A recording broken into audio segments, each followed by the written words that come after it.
성령이 임하시면 전인적인 변화가 일어납니다. 성령이 임하시면 전인적인 변화가 일어납니다. 라는 제목으로 말씀을 좀 같이 나누겠습니다. 우리가 성령님에 대해서 어떻게 보면 참 잘 많이 아는 것 같습니다. 또 성령에 대해서 우리들이 또 가장 많이 또 설교를 듣기도 하고 또 사모하기도 하지요. 그런데 우리들이 흔히 성령에 대해서 자칫 오해하는 경우들이 종종 있는 것 같습니다. 목사들 입장에서는 성도들에게 설교를 하면서 또 기도의 인도를 하면서 에제린 부흥사들은 성령을 받아라 또 이렇게 말을 하지요. 마치 목사가 성령을 줬다가 뺏었다 할 수 있는 것처럼 착각하는 거지요. 여러분, 그런데 예수님께서는 성령을 받아라 제자들에게 말을 하죠. 예수님이기 때문에 그렇게 말씀할 수 있는 겁니다. 근데 목사는 예수님이 아니거든요. 그런데 목사들이 흔히들 착각하는 게 뭐냐면 성령 사역이라는 미명 아래에서 성령을 내가 주기도 하고 안 주기도 하고 뭐 그런 어떤 목회의 도구 정도로 생각하는 목사들이 종종 있지요. 여러분, 우리들이 특별히 성령님께서 삼위 하나님 중에서는 우리하고 가장 어떻게 보면 친근한 분 아니겠습니까? 우리의 믿음의 시작이고 더 나아가서는 우리들이 믿음으로 살아가도록 끊임없이 우리 안에 내주에 계시면서 우리와 가장 함께 하시는 그런 성부 하나님, 삼위 하나님 중에서 한 분이기 때문에 그렇습니다. 여러분, 그런데 우리들이 자칫 성령을 우리들이 오해하고 가벼이 경홀히 여길 위험이 있다는 거죠. 마치 선생님이 우리 학생들을 친하게 지나고 그래서 같이 농담도 하고 또 같이 장난도 치고 하다 보면 아이들이 그분이 나에게 가르쳐주는 스승이라는 것, 선생님은 또 어려워할 줄도 알아야 되는데 자칫 선생님을 너무 가까이 하는 나머지 선생님에게 무례하게 대해버리는 경우들을 종종 보지요. 우리들이 성령 하나님께 그럴 잘못된 그런 우리의 모습들을 보일 위험들이 있다는 겁니다. 만약 우리가 성령에 대한 우리의 생각이나 우리의 태도가 바르지 않다 그러면 우리가 성령에 대한 우리의 생각이나 태도들을 바르게 잘 잡아야 합니다. 여러분, 우리가 성령님이 계속해서 우리가 보고 있는 건 성령이 우리에게 임한다 그러면 우리에게 예수를 믿게 하는 믿음이 주어지고 우리에게 능력이 주어지고 또 그 능력 속에서 때로는 우리들이 삶도 변하지만 은사를 주기도 하신다라는 것들을 우리가 지금 3일째 살펴봤습니다. 그런데 우리들이 자칫 성령에 대한 생각을 할 때 우리에게 주는 성령의 유익함들 그것에 너무 매몰된 나머지 우리가 성령에 대해서 비인격적으로 생각하고 대할 위험이 있다는 겁니다. 여러분, 우리가 늘 성령을 생각할 때 잊지 말아야 할 게 있습니다. 그거 뭐냐면 성령님은 하나님이시라는 겁니다. 하나님이라는 존재 또 본질이 있다는 거지요. 여러분, 그런데 우리들이 성령님을 마치 우리의 축복의 도구로 우리의 능력의 도구로 생각해 버리면 안 된다는 겁니다. 여러분, 우리가 성령을 생각할 때 우리에게 은사를 주거나 열매를 맺게 해주시는 그 결과적인 유익을 먼저 생각하는 것은 여러분 어떻게 생각해 보면 성령을 받지 않았기 때문에 성령을 인격적으로 만나지 못했기 때문에 범하는 잘못일 수도 있습니다. 사도행전 8장을 가면 실제 그 일이 벌어집니다. 사도행전 8장에 가면 빌립이 사마리아 성에서 복음을 전합니다. 그러니까 사마리아 성에 이 많은 사람들이 빌립에게 복음을 듣고 예수를 믿고 세례도 받습니다. 그 중에 어떤 사람이 있냐면 시몬이라는 마술사가 있습니다. 시몬이라는 마술사가 빌립에게 복음을 듣고 예수를 믿고 세례를 받습니다. 여러분, 그런데 이 사마리아에서 많은 사람들이 예수를 믿고 세례를 받았다는 보고를 예루살렘 교회가 받습니다. 그래서 베드로와 요한을 이 사마리아 교회로 파송을 보냅니다. 그래서 베드로와 요한이 와서 이 사마리아에 있는 특별히 빌립에게 복음을 듣고 예수를 믿고 세례를 받은 사람들에 대해서 점검을 하죠. 또 그들에게 이 베드로와 요한이 기도해 주니까, 안수 기도해 주니까 아직 그들에게 성령이 임하지 않았는데 성령이 임합니다. 성령이 임하니까 그들 안에 놀라운 역사들이 막 나타나요. 그것을 보고 있던 이 시몬이 베드로에게 제안을 합니다. 내가 돈을 줄 거니까 내가 안수하면 성령이 임할 수 있는 그런 권능을 나에게 팔라고 요구하죠. 여러분, 왜 시몬이, 이 마을수사 시몬이 그런 이야기를 하는 걸까요? 성경의 말씀을 보면 시몬이 복음을 듣고 예수 믿고 세례를 받았다라고 하는데 중요한 건 뭐냐면 성령을 인격적으로 만나지 못했습니다. 여러분, 그래서 그 안에는 여전히 뭐가 있냐면 그 안에는 여러분 악독함이 있다라고 베드로와 요한이 지적을 합니다. 여러분, 우리들이 이 모습을 보면서 우리가 착각하지 말아야 할 건 뭐냐면 여러분, 우리들이 예수 믿고 세례를 받았는데 그러면 우리들이 과연 성령을 인격적으로 만났는지라는 것들을 우리들이 깊이 있게 생각해 봐야 한다는 거예요. 왜냐하면 성령을 인격적으로 만나지 않으면 어떤 문제가 생기냐면 저와 여러분이 예수를 믿고 세례도 받고 교회도 다니지만 우리들이 성령을 통해서 일어나야 할 변화들이 일어나지를 않는 겁니다.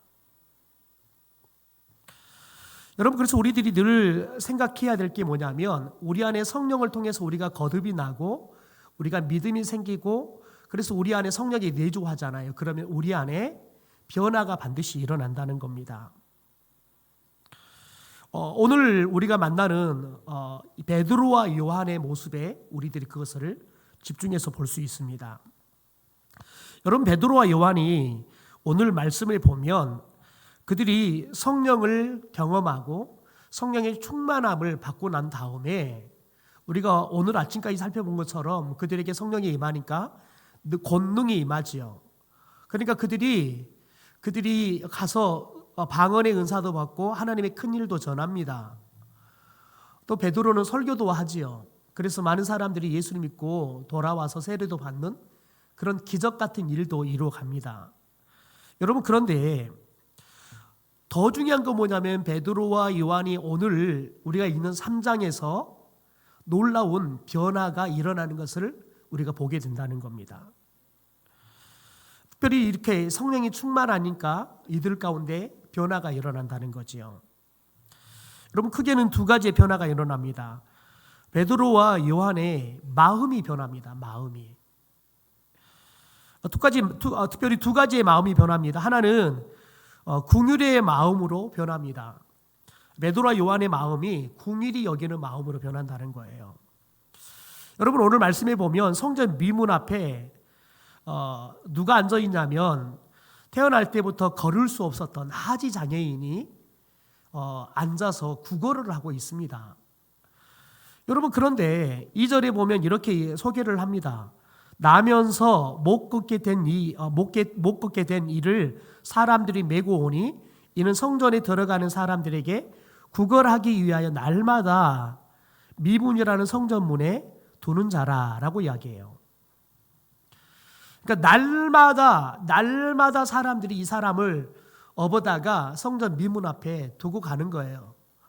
왜냐하면 성전에는 하루에 최소한 3차례 유대인들이 와서 기도를 하거든요. 그러니까 성전에 오면서 그리고 나가면서 이 안진뱅이 하지 장애인을 사람들이 보면서 구걸하는 이에게 마음이 동하면 뭐 돈을 주기도 하고 먹을 것을 주기도 했겠지요. 여러분, 베드로와 요한도 마찬가지였습니다. 베드로와 요한도 여러분 최소한 어떻게 보면 예수님을 따라다니면서 그들이 원래 살고 있는 곳이 갈릴리였기 때문에 매일마다 예루살렘 성전에 와서 뭐 기도하지는 않았겠죠. 그러나 예수님을 따라다니면서 예루살렘에 올라오면서 이미 3년 동안 이 성전의 미문에 앉아서 구걸하고 있는 이 안진뱅이를 봤을 겁니다. 여러분, 그런데 예수님을 따라다니면서 3년 동안 베드로와 요한이 이 안진뱅이에 대해서 집중하고 이 안진뱅이를 향한 어떤 마음도 갖지 않았습니다. 여러분, 마치 뭐와 같냐면 저와 여러분이 이렇게 예전에 같으면 터미널을 가다 보면 늘 터미널 6교 위에 다리가 없는 사람들을 늘 엎드려서 구걸하죠. 그러면 여러분, 우리들이 처음에는 아이고 눈에가 보여요. 아이고 다리가 없다. 얼마나 불편할까. 어떻게 이 6교까지 올라와 저렇게 구걸할까. 막 온몸으로 기어다니는 그런 모습들을 보면 우리들이 처음에는 좀 불쌍하다라는 생각이 들어요. 그러나 매일마다 보잖아요. 그러면 그냥 내가 지나다니는 길 위에 있는 가로등 같은 존재가 되는 거예요. 사람으로 보는 게 아니라 내가 늘 지나다니면서 보는 그냥 하나의 물건처럼, 늘 그 자리에 있는 물건처럼 봐버리는 거지요. 그러니까 어떤 감정이 없어요. 그냥 있구나 라고만 보고 가는 거지요. 오늘도 그냥 구걸하고 있구나 이 정도지 그 사람을 향한 어떤 마음도 없었다는 거지요. 여러분, 그런데 오늘은 달랐습니다. 여러분, 오늘 말씀의 4절 5절에 보면 이 하지 장애인은 베드로와 요한에게 자신의 몸을 고쳐달라고 요구하지 않습니다. 지금까지 자신 앞을 지나다니는, 그래서 성전을 들어가고 성전을 나오는 그 사람들에게 했던 똑같은 멘트를 했어요. 여러분, 그게 뭡니까? 오늘 말씀에 보면 그렇게 이야기를 합니다. 3절에 보니까 그가 베드로와 요한이 성전에 들어가려 함을 보고 구걸했다라고 이야기해요. 구걸했다. 6절에 보면 베드로가 이 사람이 구걸한 게 은, 금, 그러니까 돈이라는 것을 알고 있는 거지요. 그러니까 이 사람은 베드로와 요한에게 내 몸을 치료해 주십시오, 이런 것을 구하지 않아요. 왜냐하면 이미 이 사람은 자신의 몸이 나을 수 있다는 그런 희망조차도 없어요. 이 사람이 지금 구하는 건 뭐냐면 어떻게 하든지 오늘 굶지 않고 끼니를 해결할 수 있는 돈을 구하는 거예요. 아니면 먹을 것을 구하고 있는 거지요. 여러분, 그런데 보십시오. 베드로와 요한이 이 사람을 보는데 여러분 뭐라고 이야기합니까? 특별히 오늘 6절의 말씀에 보면 이렇게 말합니다. 6절에 보면 베드로가 이르되 은과 금은 내게 없거니와 내게 있는 이것을 내게 주노니라고 이야기를 해요. 여러분, 그런데 더 중요한 말이 있어요. 4절입니다. 자막이 없는데 4절에 보면 이렇게 말합니다. 베드로가 요한과 더불어 주목하여 이르되 우리를 보라. 베드로와 요한이 이 사람을 주목했대요. 여러분, 주목해서 바라봤대요. 여러분, 바라봤는데 5절에 보니까 그렇게 말합니다. 베드로 요한이 이 하지 장애인한테 주목해서 보면서 이렇게 말해요. 우리를 봐라 라고 이야기를 해요. 그러니까 이 하지 장애인이 5절에 보니까 그가 그들에게 무엇을 얻을까 하여 바라봤다. 우리를 봐라 라고 말하니까 이 사람은 나한테 돈을 좀 줄려나 보구나 라는 기대를 한 거예요. 그래서 뭘 줄려나 기대를 갖고 봤다는 거죠. 여러분, 베드로 요한이 지금까지 그냥 늘 그냥 지나다녔던 그 길이에요. 지나다니면서 그냥 곁눈질로 봤던 사람이에요. 그런데 오늘은 그 사람이 집중해 주목해져 가는 거예요. 왜요? 예수님의 마음으로 그 사람을 보는 거예요. 그 사람이 불쌍히 여겨지는 거죠. 왜요?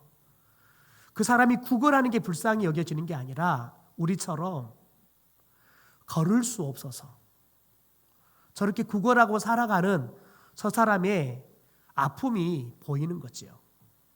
그 영혼이 걸을 수 없는 게 불쌍히 여겨지는, 궁일이 여겨지는 마음이 베드로와 요한에게 생긴 겁니다. 여러분, 성령이 우리 가운데 오잖아요. 그러면 우리 가운데 제일 먼저 품어지는 마음이 뭐냐면, 특별히 인간을 바라볼 때 품어지는 마음이 뭐냐면 불쌍히 여기는 마음이에요. 그리고 우리를 긍휼이라고 말하지요. 왜냐하면 하나님이 인간을 볼 때 보는 그 마음이, 성경은 사랑이다라고 이야기하지만 죄인인 인간의 우리를 볼 때 그 하나님의 사랑이 어떤 마음이냐면 불쌍히 여기는 마음이에요. 긍휼히 여기는 마음이라고요. 여러분, 우리들이 사람이 불쌍히 여겨지잖아요. 긍휼히 여겨지잖아요. 그러면 그 무엇도 다 용서가 돼요. 불쌍히 여겨지잖아요. 그러면 냄새가 나도 더 이상 그 냄새가 그 사람을 가까이 가고 그 사람과 함께 같이 앉아서 이야기 나누는 게 더 이상 불편하지 않게 돼요. 불쌍히 여겨지면요. 여러분, 이렇게 부부가 살다 보면 어느 날 50이 되고 60이 되어서 자고 있는 배우자를 바라보면 어떨 때는 이렇게 불쌍해 보이잖아요. 아유, 젊었을 때 예쁘게 나한테 시집 왔는데 나하고 사느라고 머리카락도 다 하얗게 새버리고 얼굴에는 막 주름도 생겨가지고 자는 거 보면 불쌍하잖아요. 막 그렇게 시집 올 때는 고상하게 잤던 부인이 막 코골고 막 완전히 자는 걸 보면 불쌍하잖아요. 여러분, 불쌍하게 보이면 뭐든지 다 해주고 싶어져요. 그런데 오늘 베드로와 요한이 이 하지 장애인이 불쌍히 여기는 마음이 생겼다는 거예요. 여러분, 두 번째 마음은 이들 안에 겸손한 마음이 생겼어요. 여러분, 베드로나 요한이나 어떻게 보면 예수님의 공동체 안에서는 조금 잘난 체를 하는 사람들이에요. 베드로는 나대기 좋아하잖아요. 늘 앞장서서 막 나서서 제일 먼저 말하려고 하고 행동도 막 과격하게 하잖아요. 예수님께서 나 부인할 거다 그래도 나 절대 그런 일 없다고 막 큰 소리 막 쳤던 사람 아니겠습니까? 여러분, 요한하면 예수님의 사랑을 제일 많이 받았던 사람이에요. 오직하면 여러분, 우리가 성만찬에 성화를 보면 예수님의 품에 제일 가까운 사람이 바로 요한이에요. 그러니까 요한이 기록한 요한복음이나 요한 1, 2, 3서를 읽다 보면 무엇을 느끼냐면 요한이 상당히 좀 잘난 체 한다라는 것들을 좀 느껴요. 왜냐하면 그 공동체 안에서 베드로는 어떻게 보면 성격상 가장 잘난 체를 많이 했던 사람이고요. 큰 소리도 제일 많이 쳤던 사람이고요. 요한은 예수님에게 가장 사랑을 많이 받았던 사람들이에요. 그래서 예수님의 심중을 알고 싶으면 꼭 요한한테 이거 꼭 물어봐요, 사람들이. 그러니까 요한도 자연스럽게 자기도 모르는 사이에 그 공동체 안에서 내가 좀 꽤 괜찮은 사람으로 자기도 생각하게 된 거지요. 여러분, 그런데 오늘 이 베드로와 요한이 여러분 이 하지 장애인에게 이야기하는 걸 보십시오. 6절에 이렇게 말합니다. 베드로가 이르되 은과 금은 내게 없거니와 내게 있는 이것을 내게 주노니 나사렛 예수 그리스도 이름으로 일어나 걸어라 라고 이야기해요. 여러분, 지금 베드로와 요한은 뭐라고 이야기하냐면 너가 받고 싶은 은하고 금은 나에게 없다. 여러분, 생각해 보세요. 지금 베드로와 요한에게 이 하지 장애인은 돈을 받고 싶어 해요. 여러분, 그런데 베드로와 요한이 뭐라고 그러냐면 너가 받고 싶은 그 은, 금 나에게 없다는 거예요. 여러분, 자신에게 지금 없는 것에 대해 솔직하게 고백해요. 너가 은이나 금을 받고 싶은 그 마음을 갖고 있는 건 내가 안다는 거예요. 그런데 미안하게 나에게 너가 받고 싶은 은하고 금은 없다. 근데 나에게 있는 거 너에게 주고 싶다. 왜요? 내게 있는 것이 너한테 가장 필요한 거니까. 여러분, 그런데 이 하지 장애인은 베드로가 나한테 있는 거 너한테 주고 싶다 그러는데 이게 은과 금보다 더 소중한 게 아니에요. 여러분, 그런데 베드로는 전혀 기대하지 않는 그에게 너가 바라는 은과 금은 내게 없지만 내게 있는 걸 내가 너한테 주고 싶다. 그러면서 자신에게 있는 나사렛 예수 그리스도의 이름의 권세를 그에게 주는 겁니다. 그래서 나사렛 예수 그리스도의 이름으로 명하노니 일어나 걸어라 라고 이야기를 하는 거예요. 여러분, 우리는 이 말 속에서 베드로와 요한이 자신을 드러내지 않아요. 누구를 드러냅니까? 예수님을 드러내고 있는 겁니다. 보통 같으면 여러분, 베드로와 요한이 야, 너 금이나 은 원하는데 없으면 말 걸지 않아요. 있는 척이 하는데 없으면요, 있는 척을 할 수 없잖아요. 말 걸지 않는다고요. 여러분, 그런데 없는데도 불구하고 이 사람이 은이나 금을 요구하는지 알아요. 그런데 자기가 없는 것에 대해 솔직하게 이야기한다고요. 여러분, 사람이 자신에게 없는 것을 더군다나 저 사람이 나한테 기대하는 게 없어요. 그런데 그것을 솔직하게 이야기한다는 게 쉽지 않아요. 여러분, 그건 자존심을 다 내려놔야 돼요. 여러분, 그런데 베드로와 요한이 성령이 충만하니까요, 인간적인 자존심들이 다 없어지는 거예요. 예수님처럼 겸손한 마음이 품어지는 거예요. 여러분, 그래서 나는 없고 내 안에 누가 있어요? 예수가 있는 거예요. 여러분, 12절에 보십시오. 12절에 보면 이렇게 말합니다. 베드로가 이것을 보고 백성에게 말하되 이스라엘 사람들아, 이 일을 왜 놀랍게 여기느냐? 우리 개인의 권능과 경건으로 이 사람을 걷게 한 것처럼 왜 우리를 주목하냐라고 이야기해요. 그러니까 베드로 요한이 예수님의 이름으로 걸어라 그러니까 이 사람이 일어나 걸어요. 그러니까 사람들이 다 누구를 봐요? 베드로와 요한을 보는 거예요. 다 그냥 평범한 범인이 아니라 비범한 사람으로 보이는 거예요. 베드로와 요한이 달리 보이는 거예요. 그러니까 사람들이 베드로와 요한이 와, 저런 엄청난 일을 하는 능력 있는 사람이네 라고 주목하는 거예요. 여러분, 그런데 보세요. 베드로 요한이 뭐라 그래요? 이 일을 왜 놀랍게 여기냐? 우리 개인의 권능과 경건으로 이 사람을 걷게 한 것처럼 왜 우리를 주목하느냐? 마치 내 믿음이 좋아서 내가 이런 권능이 있어서 하는 것처럼 왜 우리 주목하느냐? 여러분, 이건 우리가 한 거 아니다라고 진솔하게 이야기하는 거예요. 여러분, 목사인 제가 사역하다 보면 이렇게 어떤 능력이 나타날 때가 있어요. 그러면 성도들이 또 그런 소문이 듣잖아요. 그러면 이렇게 부목사들이 많이 있을 때 특세하고 그러면 안수 기도들을 해요. 여러분, 그러면 참 재미있는 현상은 뭐냐면 그런 능력이 있다라는 목사들한테 성도들이 줄을 서요. 여러분, 그러면 마치 내가 꽤 괜찮은 목사처럼 착각한다고요. 여러분, 그런데 그 마음을 계속 갖고 있잖아요. 그러면 이 목사는 결국은 타락하고 말아요. 여러분, 사람들이 막 한호해 주잖아요. 사람들이 막 몰려오잖아요. 그러면 자연스럽게 나도 모르게 어깨가 힘이 들어간다고요.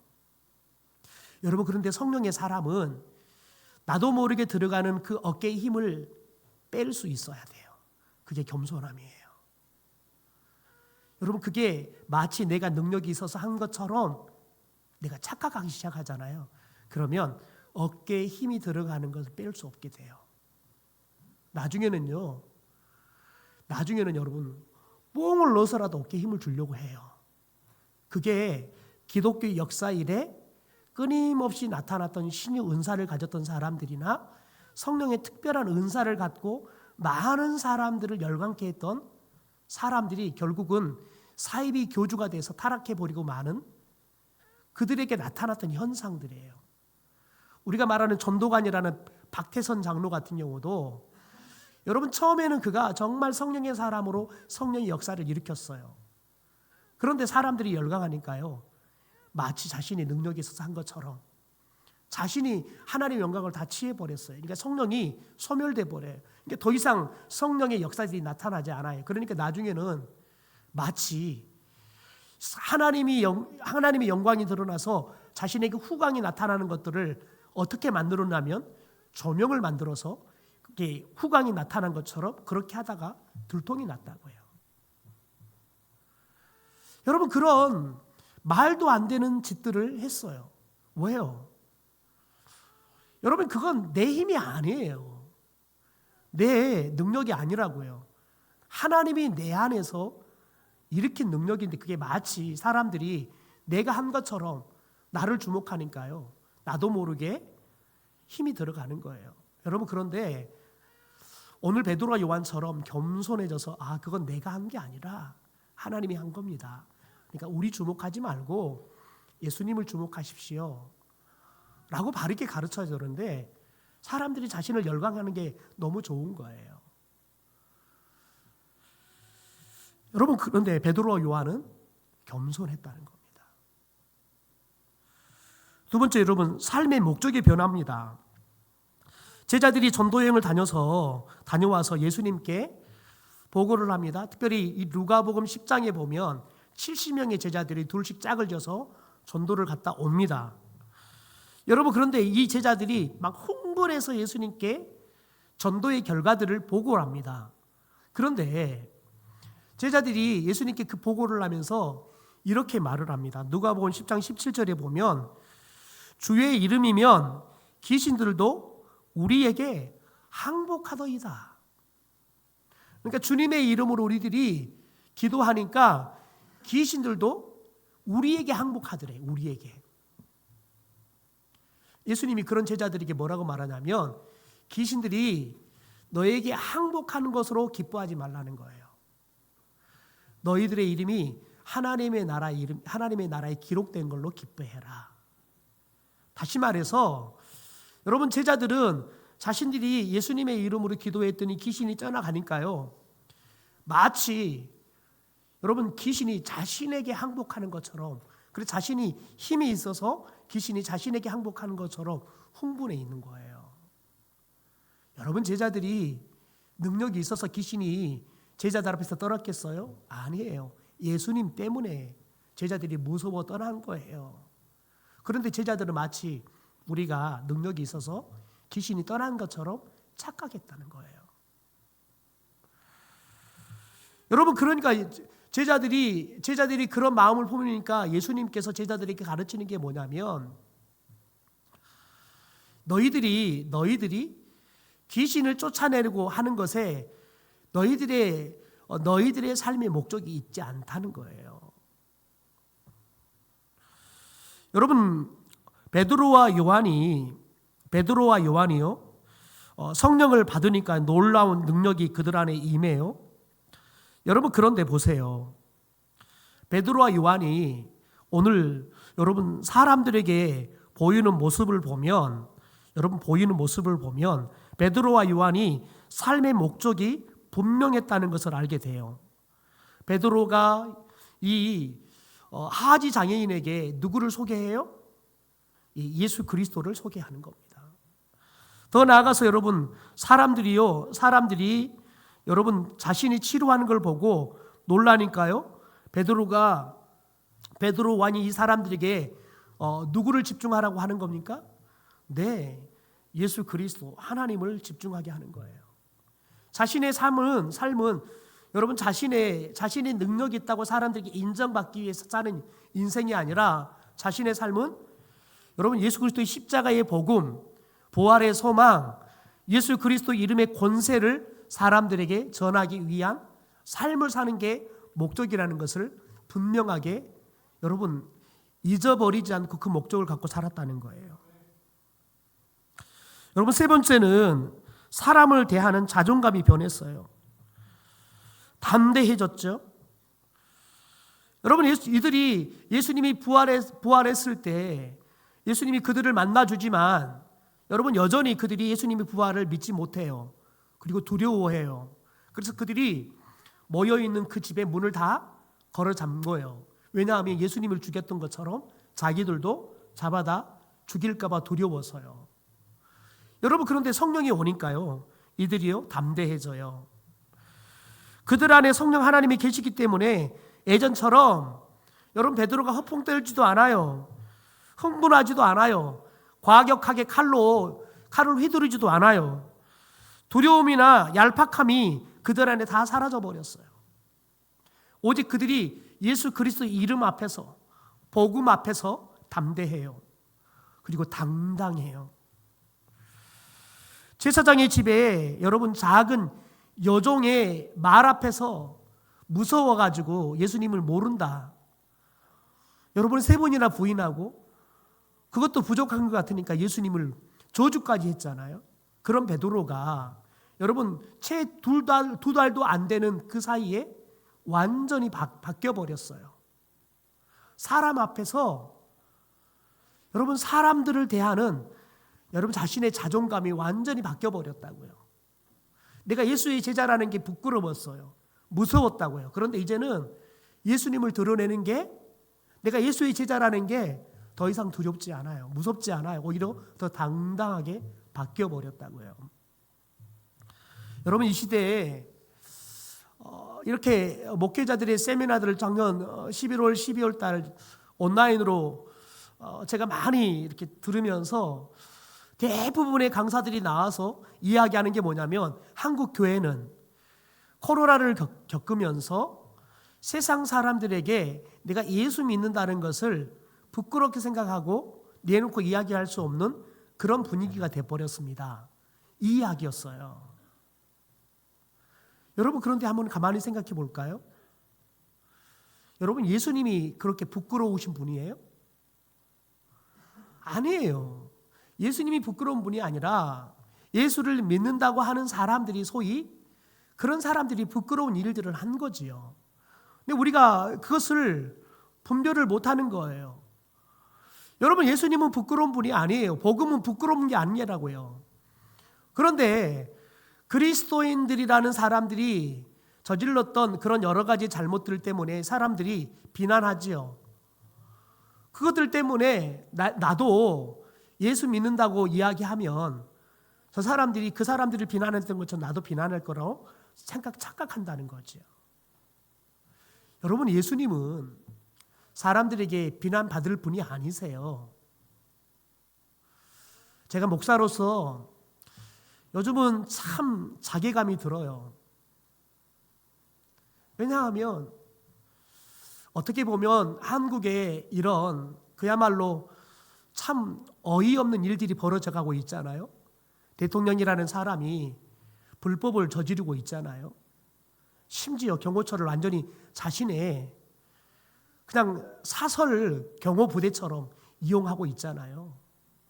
여러분, 그런데 왜 대통령이 죄를 지어놓고도, 여러분, 역사적으로 아마 대대로 우리 후대들이 가장 악독한 지도자 하면 윤석열을 꽂을 거예요.